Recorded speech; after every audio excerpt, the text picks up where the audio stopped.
Hello again, welcome to another look at the weekend and next week's weather, courtesy of Netweather.tv, and I'm Michael Fish.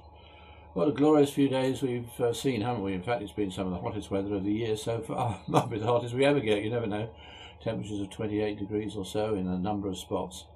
Mind you, I think it's come a little bit too early. It's come a week too early. It'd been lovely if it had been like this next week for the Jubilee celebrations. I have a horrible feeling that things are going to get a little bit more unsettled as we head into the Jubilee weekend. But of course, that's a long way off. All could change in the meantime. Now, if we have a look at the surface level pressure, you see that the reason why we've got fine and dry and quite sunny weather at the moment is that there's a large area of high pressure stretching across the North Sea through Scandinavia and into Russia. Now, there is low pressure developing over Spain at the moment, and that means to say the easterly gradient is increasing. The number of isobars being packed in between those two systems is getting greater, and the winds are picking up as a result. Now, that area of high pressure declines a little, and it allows the low pressure to creep a little bit closer and bring some outbreaks of rain towards the British Isles. At the same time, a new area of high pressure develops over Greenland and ridges towards the United Kingdom, but it's not going to be enough. It's not going to be strong enough to prevent that area of low pressure eventually from drifting into the country.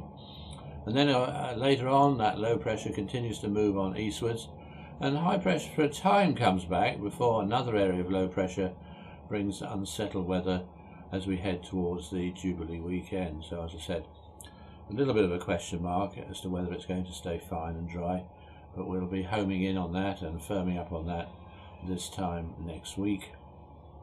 Now, if we zoom in a little bit closer and have a mixture of the surface level pressure as well as where the computer thinks there's going to be precipitation, in other words, where there's going to be rain, some of it heavy and thundery, that's the blue blobby bits, that's the rain, and where it's yellow and green, that's the heavy rain.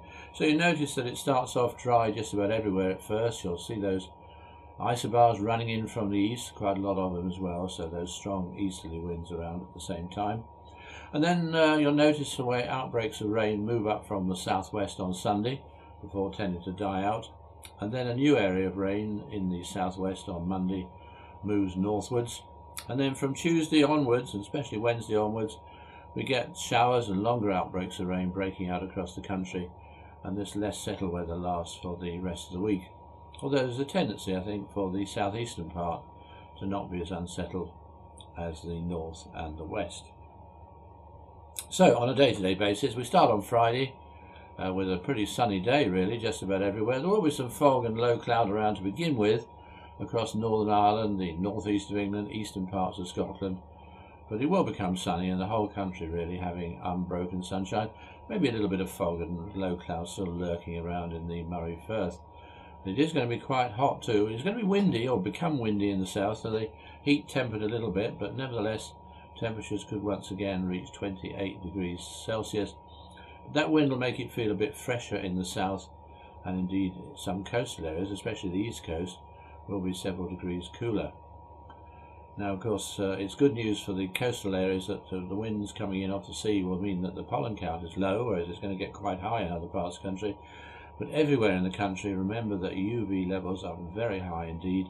So although it might not feel all that warm in the wind, it might not feel as if the sun's doing you any harm at all, with the UV levels as high as that, you get burnt in no time. So the Australians have a motto for it: slip, slop, slap. In other words, do take some precautions.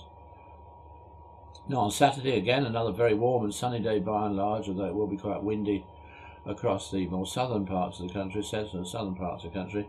And there is a chance of some showers or even some thunderstorms moving into the southwest of England and the Channel Islands later on in the day.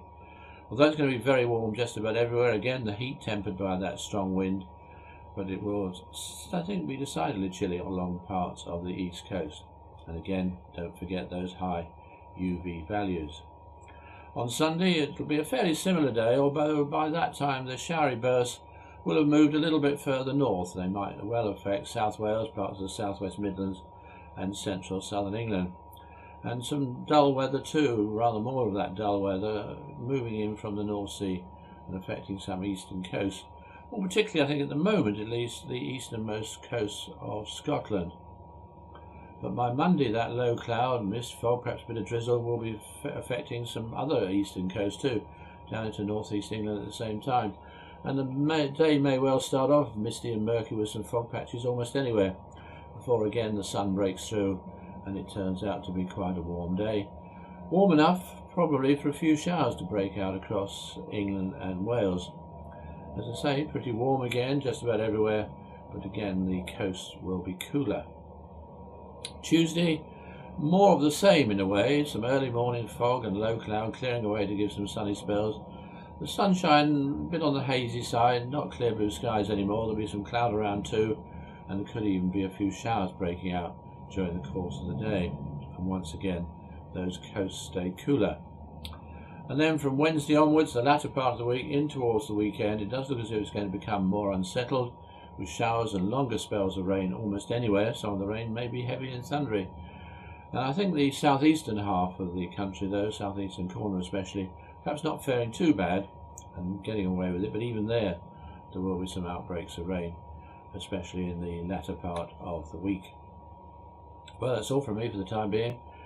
Get out and enjoy this lovely weather, and join me this time next week when we'll be firming up on the weather for the Jubilee weekend and into the bank holiday. But for now, goodbye.